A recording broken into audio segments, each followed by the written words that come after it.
Bonjour, j'avais envie de vous faire une petite vidéo pour vous expliquer un petit peu ce qui se passe de notre côté. Je vais rembobiner un peu pour ceux qui me connaissent pas.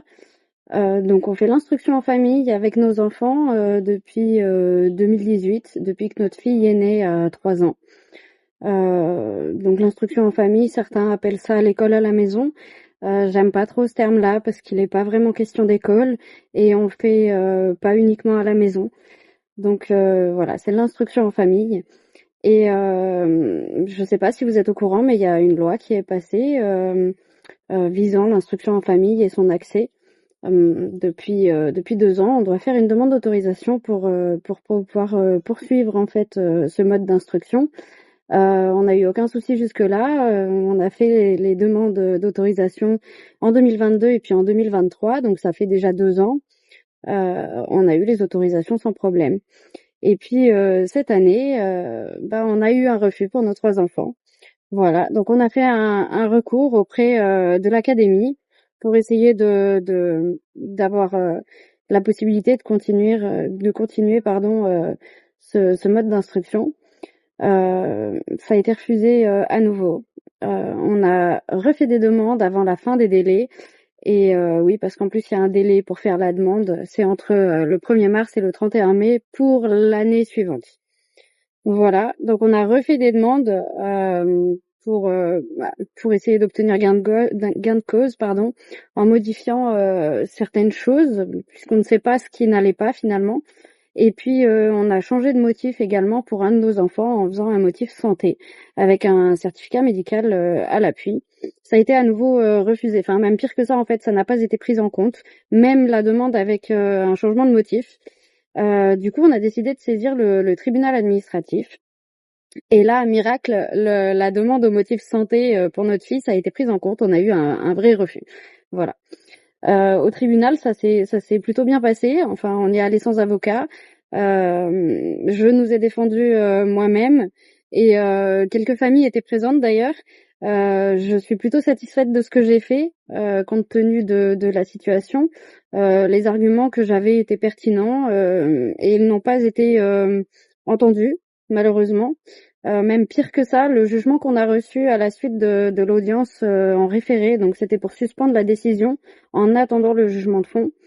Le jugement est tout simplement faux, c'est-à-dire qu'il manque énormément d'éléments. Par exemple, le certificat médical dont il est question pour mon fils n'apparaît absolument pas dans le jugement et ils ont détourné certaines informations, c'est-à-dire que parmi mes arguments, je disais qu'on avait fourni plus que ce que demandait la loi, puisque le motif 4 à la base ne demande pas de certificat médical, ça c'est le motif santé, et on a quand même fourni un certificat médical pour les deux demandes, donc le motif 4 et le motif 1 santé, et donc je disais qu'on avait fait plus que ce qui était demandé en fournissant des preuves. Et donc dans le jugement, il y a noté que je dis que le motif 4 ne demande pas de preuves et que donc je n'en apporte pas. Voilà, ça tout a été complètement déformé. Voilà, je vous annonce que le tribunal administratif, en tout cas de Besançon, n'est absolument pas impartial et c'est pas juste. Voilà. Et puis il y a d'autres choses, beaucoup d'autres choses.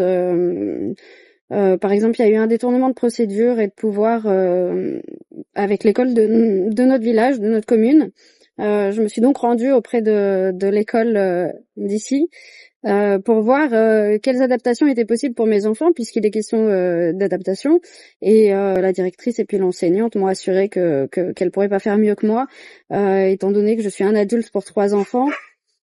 On a discuté de ce que je mettais en place moi, de comment je fais l'instruction avec mes enfants. Je fais pas n'importe comment. Et en effet, elles ne peuvent pas s'adapter autant que ce que je le fais. Et il est question également pour ma fille d'étaler les apprentissages sur la journée, mais aussi sur la semaine et aussi sur l'année, vacances incluses, hein, donc même l'été. Ça lui permet d'avoir des journées moins chargées parce qu'elle a beaucoup d'activités extrascolaires et on fait de nombreuses sorties. Donc au lieu de travailler 6 heures par jour qu'en semaine et puis d'avoir je sais plus combien de semaines de vacances, on travaille qu'1 heure par jour et un peu tous les jours et on s'arrête pas pendant juillet août quoi. Voilà. Pour mon fils, il est question d'une pathologie, il a besoin d'adaptation, il a besoin d'un accompagnement individuel, donc il aurait besoin de quelqu'un à ses côtés. Et ça sera pas possible, on le sait. L'éducation nationale promet des choses, hein, mais il manque cruellement de moyens et de ressources pour les mettre en place. Sur le papier, c'est très beau. Sur le terrain, on sait tous que c'est complètement irréalisable. Voilà. Et donc le détournement de procédure dont il est question, c'est que j'ai été voir l'école. Ils m'ont assuré que les adaptations dont ont besoin nos enfants ne sont pas possibles, en tout cas pas entièrement possibles, et pas autant que ce que nous on le fait, et pas autant que ce qu'ils en ont besoin. Et en fait, j'ai demandé du coup un courrier écrit de la directrice pour avoir une preuve en fait de ça. Et donc, eh bien le courrier, elle était d'accord de le faire, et ça a été en fait refusé par au-dessus, donc par l'inspectrice de l'école, qui est aussi la nôtre en fait, celle qui nous inspecte chaque année, puisque oui, on a un contrôle pédagogique chaque année. Et donc, je n'ai pas eu ce courrier-là. Ça a été refusé. Et même pire, en fait, il a été modifié. Elle a été obligée de le signer, la directrice. Un courrier comme quoi l'école est bienveillante et inclusive. Et il y a un article du Code de l'éducation. Voilà, un courrier bateau qui ne me sert à rien et qui ne reflète absolument pas la réalité. Et donc, ce détournement de procédure, il n'apparaît pas dans le jugement. Du tout. Ils ont mis autre chose à la place. Je parlais du fait qu'on n'a pas pu avoir de rendez-vous avec la DSDEN, avec l'académie, la presse non plus, les députés non plus. Personne n'arrive à avoir de rendez-vous, ni les délégués du défenseur des droits. Tout est opaque. Et donc, en fait, ils ont mis le fait que je dise qu'on n'a pas pu avoir de rendez-vous dans le détournement de procédure, alors que il n'était pas question de ça. Et puis, beaucoup d'autres choses. Pour mon fils, il est question apparemment comment ils disent, il a eu une dérogation transitoire, quelque chose comme ça. Alors je pense que le juge des référés ou alors les personnes qui ont délibéré se sont mélangés les pinceaux entre ma fille aînée et mon fils, parce que mon fils, on a dû faire des demandes d'autorisation, donc il y avait rien de transitoire, il n'y avait pas de dérogation de plein droit du tout, alors que c'était le cas pour ma fille. Donc ils ont certainement mélangé les deux choses.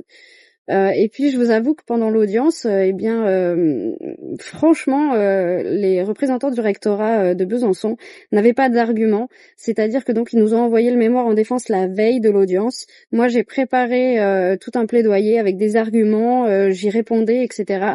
Et eux, en fait, ils n'ont fait que relire leur mémoire en défense et ils n'ont rien apporté de plus et ils n'ont pas répondu à mes arguments. Et en plus de ça, j'ai emmené des pièces complémentaires qui n'apparaissent nulle part. Voilà, beaucoup de choses qui sont vraiment, c'est vraiment très compliqué de cerner ce milieu-là, mais il manque cruellement de transparence. Tout est opaque, tout est très compliqué à comprendre. Et quand j'ai lu le jugement, j'ai compris que en fait c'était plié d'avance. J'avais beau faire tout ce que je voudrais, leur décision était déjà prise en fait avant même que je n'argumente. Et donc ça c'est pour le motif 4. Le plus flou finalement, puisqu'il est question d'une situation propre alors qu'on ne sait même pas ce qu'est une situation propre. Et donc mardi prochain, on a l'audience pour notre petit dernier qui a 3 ans, et bon, on va y aller. Je vais essayer de faire quelque chose de correct à nouveau pour rester digne et puis être bien avec ma conscience jusqu'au bout. Mais on sait déjà, en fait, que ça sera rejeté. Voilà. En tout cas, on ne s'arrêtera pas là. On va faire appel, enfin c'est pas vraiment faire appel, mais j'utilise le terme le plus simple et le plus compréhensible pour tous, mais on va faire en sorte de casser la décision devant le Conseil d'État. On va prendre un avocat cette fois puisque c'est obligatoire. Et puis nos enfants n'iront pas à l'école. On va pas se plier à ça. De toute façon, il était hors de question que mes enfants aillent dans le public, et c'est pas possible pour nous de les mettre dans une école privée ou hors contrat, que ce soit financièrement ou en termes d'organisation, c'est quelque chose d'impossible. Ils ont besoin d'adaptation. Et l'instruction en famille, ça leur réussit pleinement. C'est une organisation familiale qu'on apprécie beaucoup. Ça nous laisse beaucoup de liberté au quotidien. Ils peuvent faire beaucoup de choses. C'est un quotidien tellement riche et tellement enrichissant. Du coup, c'est quelque chose qu'on ne veut pas arrêter. Sous prétexte d'une loi en plus qui ne nous concerne pas puisque c'est contre les séparatismes et nous ne sommes pas des séparatistes. Voilà. Et puis j'estime que c'est un droit à défendre parce que n'importe quel enfant pourrait en avoir besoin un jour dans sa scolarité, en fait.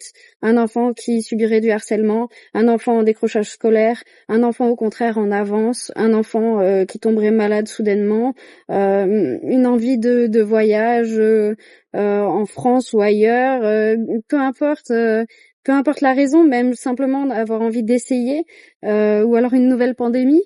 Et voilà, je pense qu'il peut y avoir un tas de raisons pour que ce soit une opportunité un jour, et ça doit rester quelque chose d'accessible en fait, ne serait-ce que pour une poignée d'enfants. On est une minorité, hein. Voilà, c'est quelque chose que je vais défendre jusqu'au bout. Et voilà, et je vous tiendrai au courant de la suite. En tout cas, bon, je suis déçue de la justice. Voilà. J'avais encore un peu d'espoir, j'avais encore foi en la justice française, et non, il y a pas, voilà, il y a pas de justice, parce que là, ce qui vient de se passer, c'est tout simplement injuste. C'est voilà, j'en reste sans mots, mais je tenais à m'exprimer à ce sujet. N'hésitez pas à éventuellement commenter, me poser des questions, il y a aucun problème. Je peux également fournir les éléments en toute transparence, le jugement, le mémoire en défense, mes arguments à moi. Vraiment aucun souci. N'hésitez pas à partager éventuellement cette vidéo pour faire connaître cette situation, pour faire connaître également l'instruction en famille. Voilà. En tout cas, c'est avec plaisir d'en parler toujours, et puis d'échanger avec vous si éventuellement vous en avez besoin ou envie.